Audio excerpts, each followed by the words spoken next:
那今天让他嘛，这不懂了嘛，OK？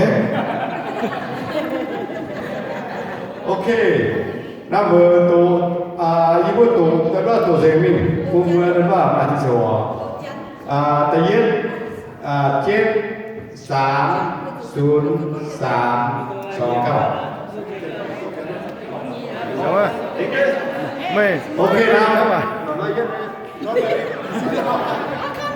Not too fast. Okay, 30329. So, all right. Hey, do I know this lady? Okay, thôi nào.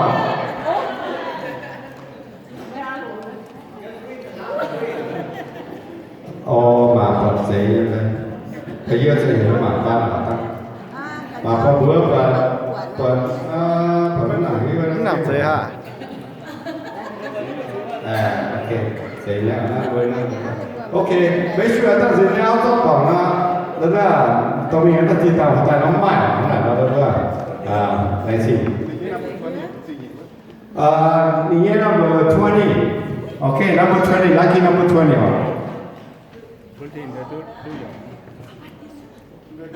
Ano makan ping ha. Okay, thank you. Okay, cũng mà cái thì từ thăm bữa đó là mà cái gì bữa nó sao? Mà ta pick nó mà để collect. Bên đó. Okay. Vào cái bên lucky number okay. Cái nào mà ta bắt đây là nó tổ vốn chưa là vốn thứ nào cũng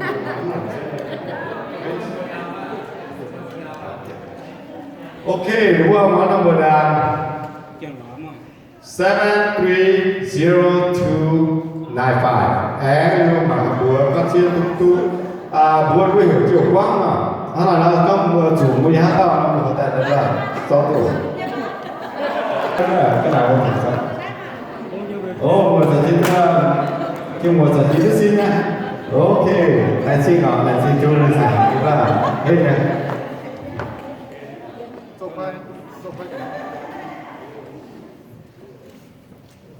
Ok là gì? Chiều một giờ hết nha, thì hôm nữa là câu chuyện này phải nói như hết nha này, hay là cho thật son này. Ok, mình gì nhỉ? Number 14. Ok. Alright, that's lucky number. Okay, thank you. Okay, thank you.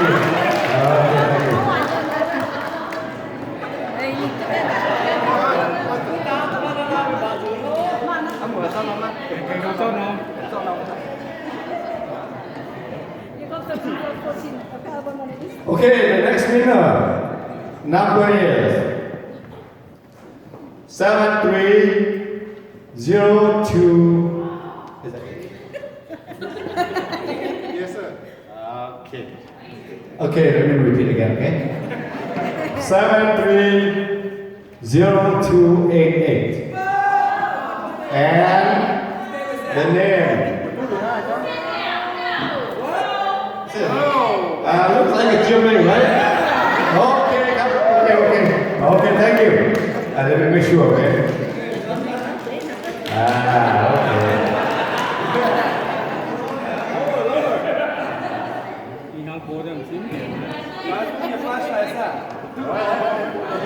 Okay, hold on. 9. Okay, lucky number 9. Maka cakap tu hanya mak. Okay, thank you. Tsunami itu di mana tu kami tahu nak kita apa.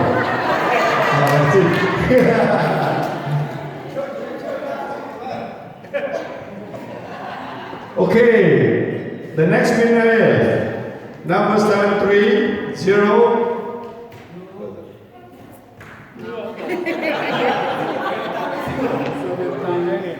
0305. Okay, dia makan apa saja makan betul ada bukan betul. Lát qua quán phim sẽ chào bên đó number 3 hả? Không cái ông không tên tao bây giờ sẽ chủ nghĩa hả bạn mà. Okay, the number is 730395.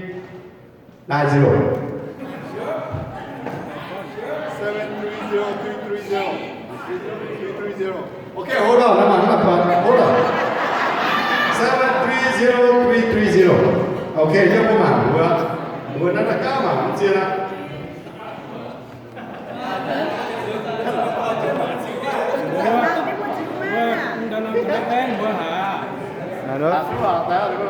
Nữa phía giàu phía tư phải hà. Okay, tao mới là một phần tay nó vừa đi cô mảng.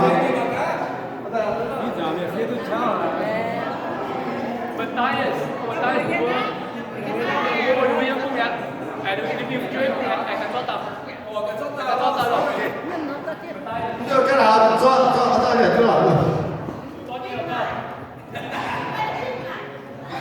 Sorry, một trăm cái này nhưng cái áo cũng như là những cái này là những tua để ra quay mặt thì nó bảo anh nó bảo luôn cái tổ đồng mưa thì cái okay 730345 and okay nó quay mặt của Yi Seng.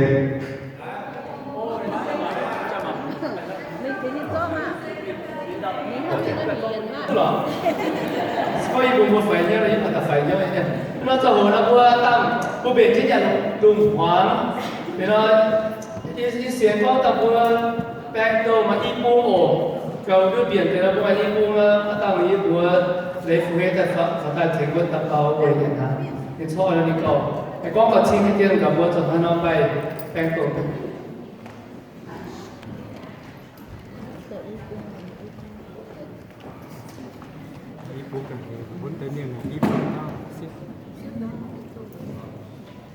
Ok, đúng rồi.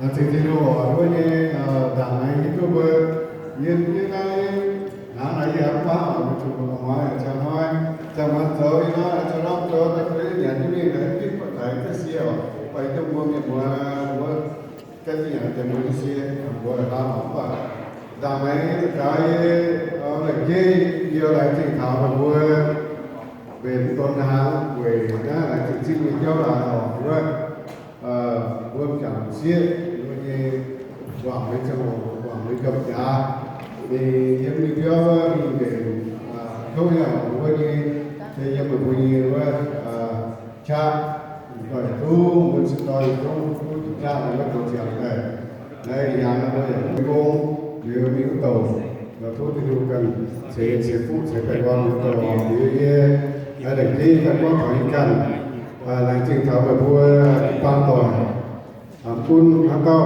หรือว่าmột buổi tối thành thì như đôi như dân chỉ hà thảo nó chỉ dân hà na từ người năm buổi thành như mình cố như mà khu thế cái gì có tay của cái tôi không có thể hay không và gì có hiểu một cái gì là khu cái hiện gì một cái gì gì mai mà lúc lộ quân buông vàพูดไปว่าหลังสิ่งพูดว่าพูดยิ่งสิ่งเองพูดก็พูดน้ำดีไปแต่ว่ายุ่งคุณหายุ่งยิ่งมายุ่งเป็นคุณพูดต่ออีกทุกเรื่องที่รู้คุณพูดต่อผู้สื่อหรือว่าที่รู้กันเอาไว้จริงเองพูดมาพูดตัวตรงจริงเองไม่อยู่ว่าใช้ยิ่งที่รู้ตาออกเดี๋ยวน้อยcó chiều nó nát cùng bùa thì mình bây giờ chú thì phải nói vô là chuyện bây giờ chú ta thì thôi chiều rồi sẽ phụ cùng bùa chú phải ổn thì nó thật kết được bùa gần khi nó thành chơi phụ ổn để nó vô thực cảm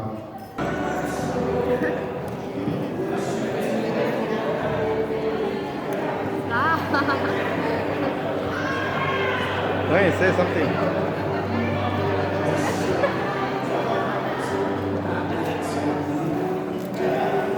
Đây là miền phải chơi miền phải chén nó phải chơi sọt ra. Nó tới hồ nhà hàng tới hồ tiên tại to hàng vậy chứ na.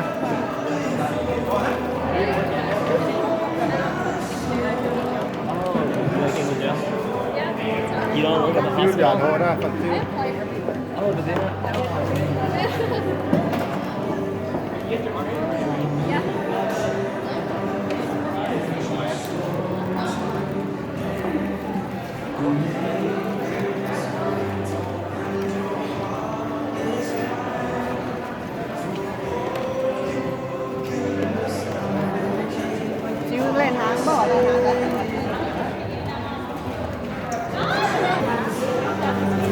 โอ้เลยนะคู่โหมากันนะอีน้อยตัวที่ทำก็อ่ำหาตัวเจ้าเหมือนอีน้อยหยังยิ่งเยี่ยมตัวหยังยิ่ง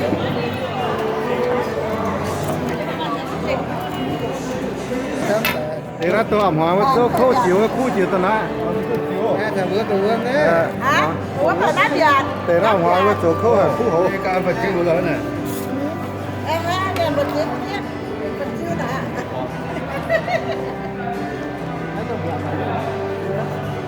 ta tệ lắm á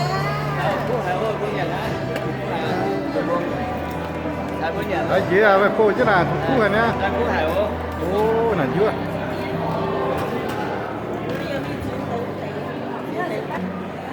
nhận liên hàng nó nhận để yêu rồi hả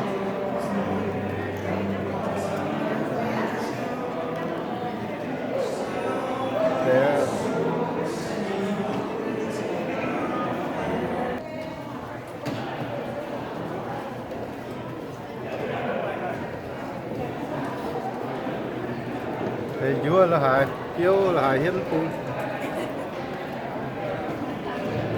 mà cứu hộ nữa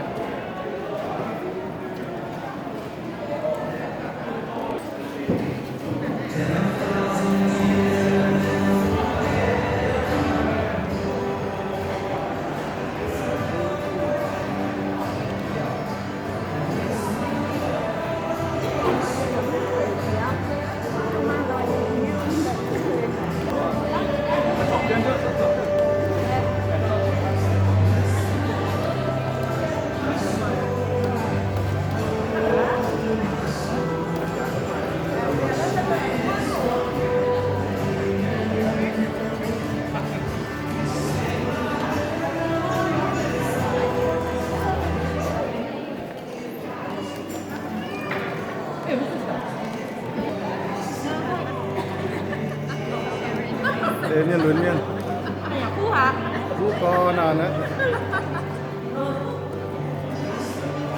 để nhân luôn nhân là cái nhân năm kia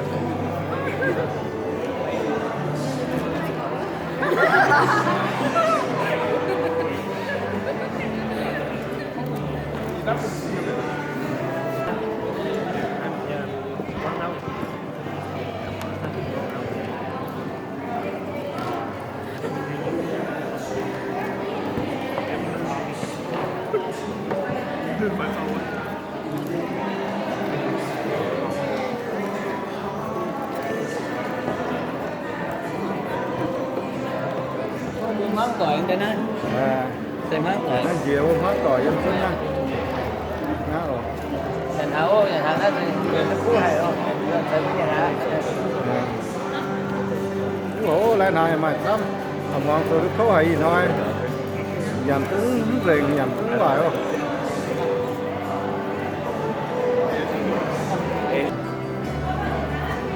lò nhún lò đi à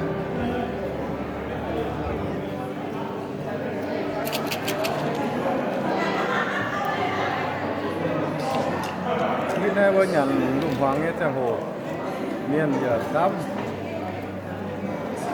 nhận liu thì tay em tất cả mảng nó bảo tung rồi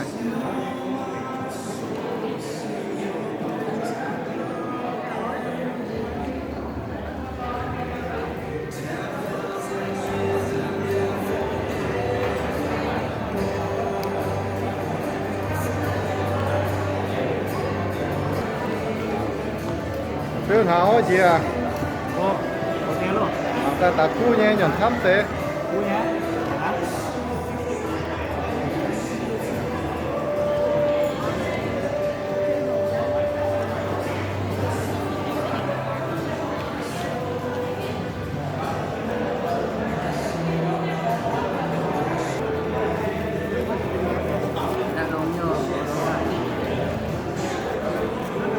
Tương hảo trên có à? tham dự trong đó thăm đấy Hả? thăm đấy Tên như là nhận thức là nào tụ. nhà thăm cho tại bên nhà đấy là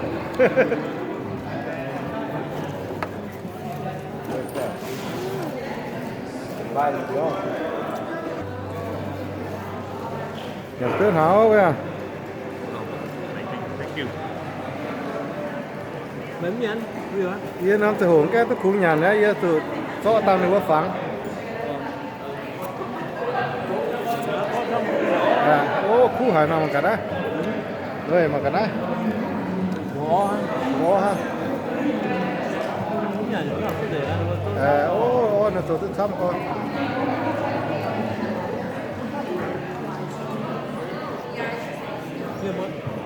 Biar mau tahu saya pun jangan mau. มาจะโหตาเขาเจ้าบุญหยันลุงหัวมันกันนะที่บุญหยันลุงหัวยันซ้ำก็โจตื้อแรงหางซ้ำก็หยันทุ่งไหวเดี๋ยวบัวเหยียดทุ่งเนี่ยโจเจ้าโอแรงหางซ้ำก็ Cái này nó là sẽ nó là nó ตะคุยเนี่ยเหรอตุ้มน้องเต็มหมดตะคุยเนี่ย Cú hậu nữa, คู่ก่อนเนาะ nắm bà hung nha đó. เรื่องฟันโบโลหะจอบเจ้าอย่างมาเด็ก những tay những tấm là Nhà ô ha, ยืมอยู่ตะปูนะคุณอย่าอ้อฮะมาไรนะหมาว่ามาไรแมงคุณอย่าอ้อฮะ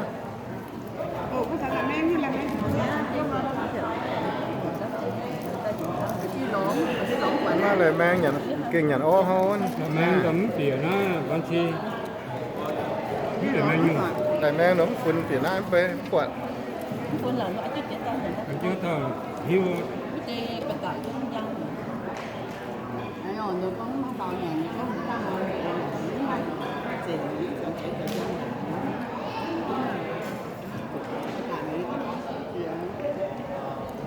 nó cũng không sai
đồ hạt xíu này mà ta hạt hoàng nhà mà sai và hại đối miếng tuổi ở mình thì nhà ngay vừa năm phải có nó đối cổ chúng đến xây dựng muốn bảo cho vùng tỷ lệ nó nhà nằm từ nhau của chúng để nó ta đại diện việc chú những con những chú những cha những chú cái giá trị cũng chỉ là ta đại diện chú vì bây giờ với đại diện liệu của hệ cầm một cái nhà có cháu một buổi mình với nhau một buổi đến cái bao nhiêu mình của con hồ phỏng đào tạo cái bao nhiêu mình của con cái chung là đấng có mấy buổi có mấy quan á có tấm đâu can tu này cũng can đi cho hồ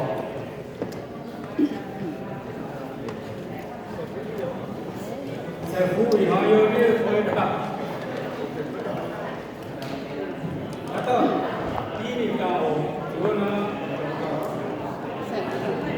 atau tadi atau sefu ni motor jalan apa sefu nào thì một dia dia cho để nó bị phá nhập của là ye atau sefu nó nhiều bây giờ cái mặt là sai cái nó một số người như là bệnh có thằng chi nhiều nè rồi cũng sẽ tụng cái này nhá họ đi vô một cô quá phải gì đâu thôi vô vào đâu nhá thế nên là làm cái căn ta đổ chuyện mà chuyện gì thì treo đúng không sự kiện là không hay mà chuyện gì nào đó và chuyện xây dựng của thế nên kỹ năng như là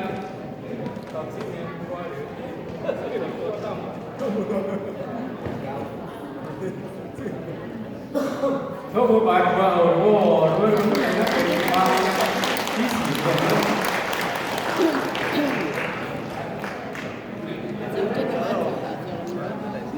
đây là cái một số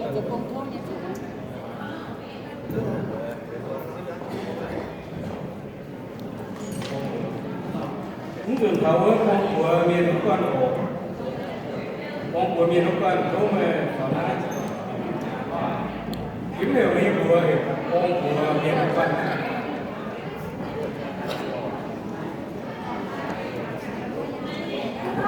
có điều kiện cho nó cái gì đang vào phòng là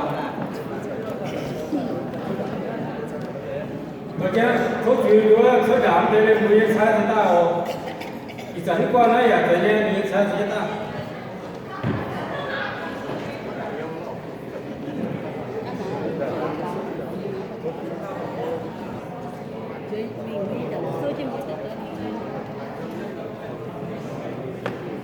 chú nhà chú cháu con nó miền bốn con nó cũng của miền này thì sai phải sao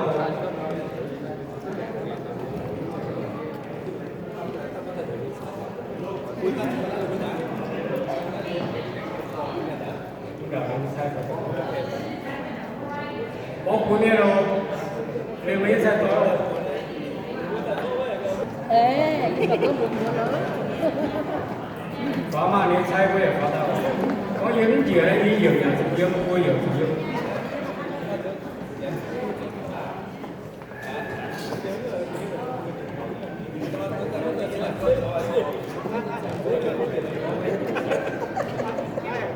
đấy em mong ta nào thì bao nhiêu cô sáu con của miền này với sạch tối à tu gì nhẹ bằng tu quan tâm thôi đấy ha tôi cần gì suy nhẹ nếu mà không nhiêu cái bao nhiêu cái là tu nó thì chẳng con số cái bao nhiêu không phải điểm sĩ con rồi cái bao nhiêu là vứt tàu uống rượu tàu uống tu vứt bao là tu na nhá cái dở xíu tập huấn là từ rồi nhá nó không muốn cái vứt đó bao cái đảng để ha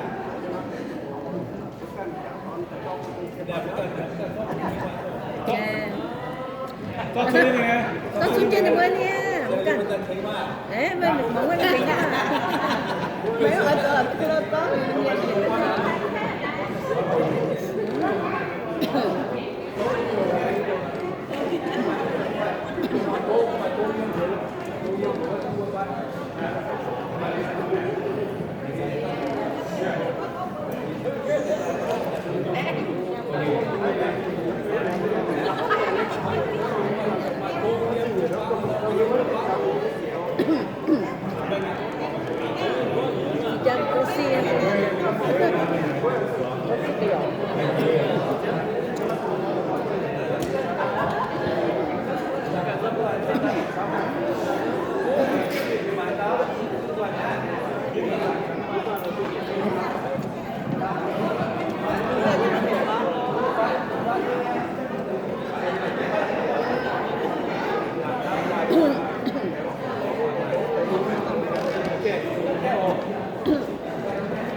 วัดดูมันโกแต่จุดสวงนะมันโกแต่จุดสวง quan nó tỏ dung yếm để bán hoi nhé với tế và cho gì nhỉ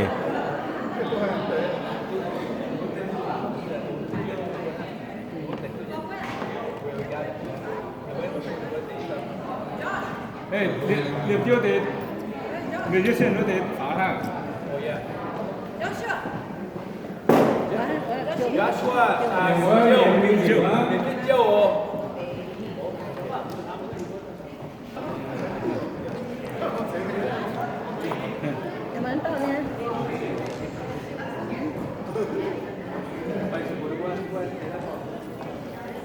Còn chung là bạn nói quá rồi trách nhiệm cái gì quá thì bạn có mà là mới nha.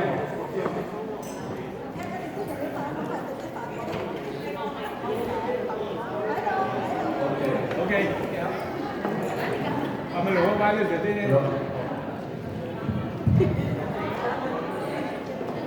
Hello. Okay, I'm sorry to keep the non-young in the dark. I apologize. I just want to every year we have election for treasurer, right? Everybody, nobody, just, he's been doing such a wonderful job for, keeping track of our finance within the church. So thank you, Tony, for all your hard work. We appreciate it. You've done so much besides the keeping track of the finance. You've gotten beyond. You're our administrator too, so thank you, okay? Okay,